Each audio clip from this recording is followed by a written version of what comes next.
Bismillahirrahmanirrahim. Assalamualaikum warahmatullahi wabarakatuh. Selamat pagi, Bapak Ahmad Yusuf Sobri, selaku dosen pengampu mata kuliah Sosiologi dan Antropologi Pendidikan, serta teman-teman offering A3B.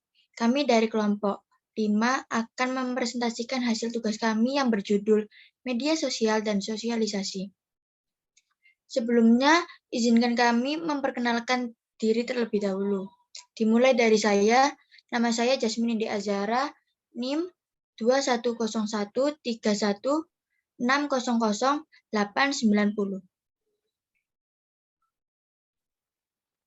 Saya Lula Ali Syahnur, NIM 210131600870.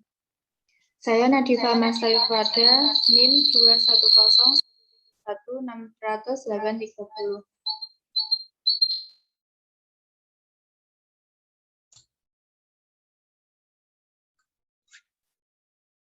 Kami akan menjelaskan materi pengertian media sosial, dampak media sosial, pengertian sosialisasi, jenis-jenis sosialisasi, dan peran media sosial sebagai media sosialisasi. Media sosial merupakan sebuah media online atau daring yang dapat dimanfaatkan sebagai alat komunikasi serta sarana pergaulan sosial secara daring di internet. Media sosial juga merupakan sebuah media online dengan para penggunanya mampu mudah berpartisipasi, berbagi, serta membentuk isi mencakup blog, jejaring sosial, wiki, lembaga, serta dunia impian.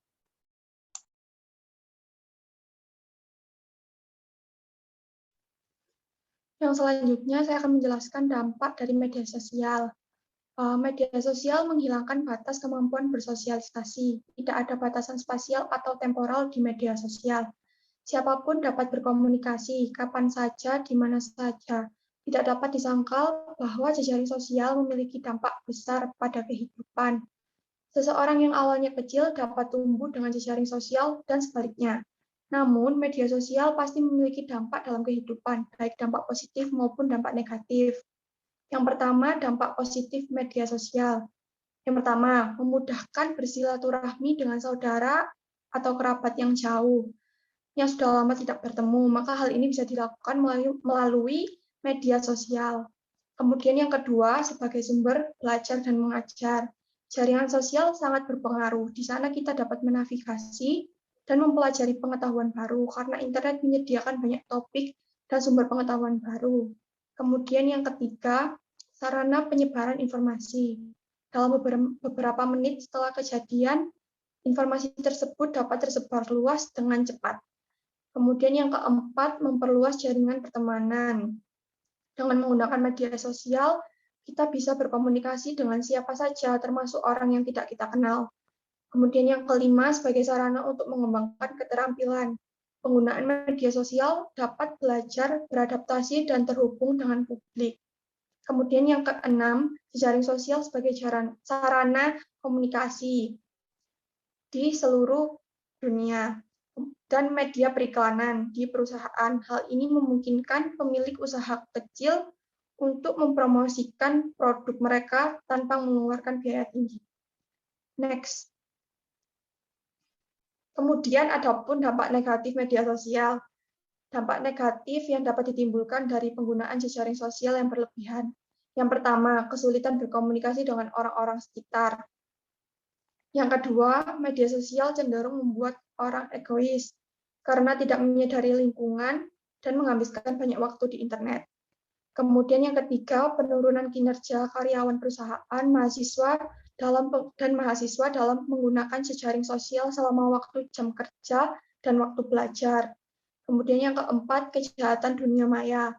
Kejahatan ini dikenal sebagai kejahatan dunia maya karena beragam sifatnya seperti pembajakan, cracking, spam, pornografi, dan lain-lain. Juga yang terakhir, seringkali terjadi seseorang memposting foto yang seharusnya bersifat pribadi. Next. Kemudian saya akan menjelaskan pengertian dari sosialisasi. Sosialisasi menurut Damsar 2011, sosialisasi sebagai suatu proses di mana seseorang menyesuaikan diri dengan norma-norma kelompok di mana dia tinggal dan bertempat tinggal. Kemudian ada pun pendapat lain dari Zanden 1979 menyatakan bahwa sosialisasi adalah proses sosialisasi. Interaksi adalah di mana seseorang mengetahui bagaimana berpikir, merasa, dan berperilaku, menuntunnya untuk memainkan peran dalam setting komunitas. Saya akan menjelaskan mengenai jenis sosialisasi. Menurut Peter dan Lukman, terdapat dua jenis sosialisasi. Yang pertama yaitu sosialisasi primer terjadi pada masa kecil, dimulai dari anak umur 1-5 tahun. Pada sosialisasi primer, keluarga sangat berperan penting dalam kegiatan ini. Yang kedua adalah sosialisasi sekunder. Yang menjadi agen sosialisasi adalah lembaga pendidikan, kelompok teman sebaya, lembaga pekerjaan, lingkungan yang lebih luas dari keluarga. Sedangkan menurut Waters and Clark menyatakan bahwa sosialisasi dapat terjadi dalam 3 jenis, yaitu sosialisasi primer, sekunder, dan tersier. Sosialisasi primer terjadi pada masa kecil di awal perkembangan seorang individu. Keluarga merupakan agen sosialisasi primer yang memiliki peranan signifikan dalam membentuk karakteristik dan kepribadian anak.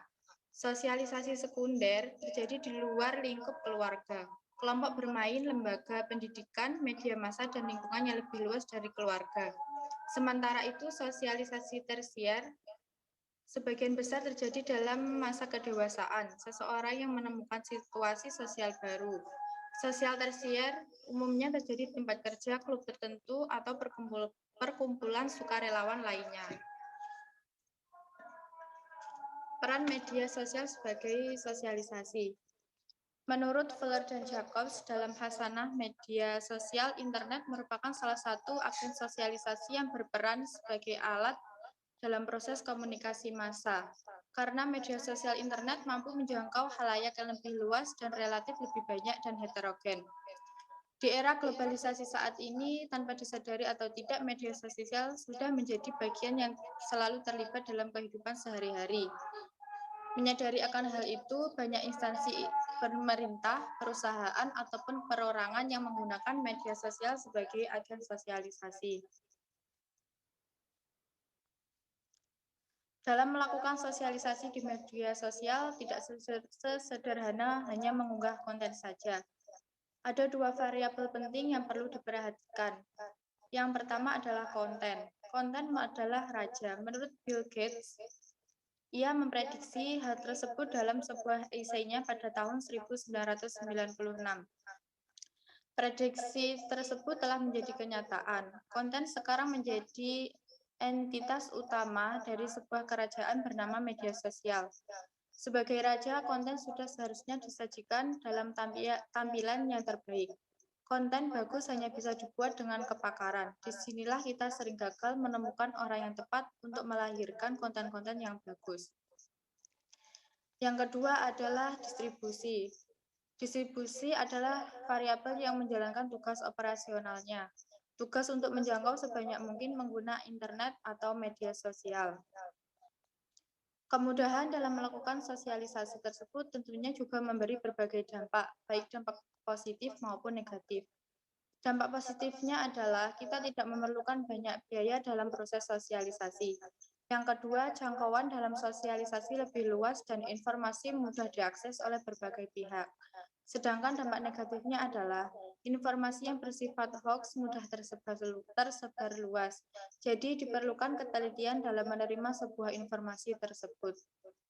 Setelah menerima informasi tersebut, sebaiknya ditelusuri terlebih dahulu sumbernya.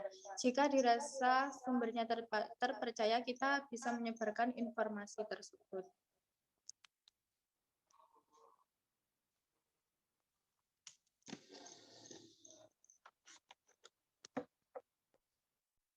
Kesimpulannya, Media sosial merupakan sebuah media online dengan para penggunanya mampu dengan mudah berpartisipasi, berbagi, serta membentuk isi mencakup blog, jejaring sosial, wiki, lembaga, serta dunia impian.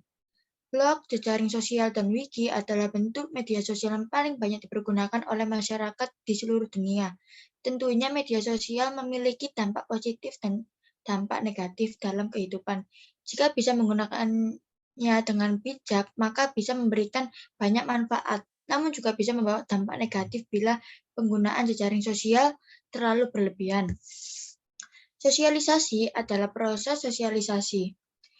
Interaksi adalah di mana seseorang mengetahui bagaimana berpikir, merasa, dan berperilaku, menuntunnya untuk memainkan peran dalam setting komunitas. Di dalam sosialisasi terdapat beberapa jenis sosialisasi, yakni sosialisasi primer, sekunder, dan tersier.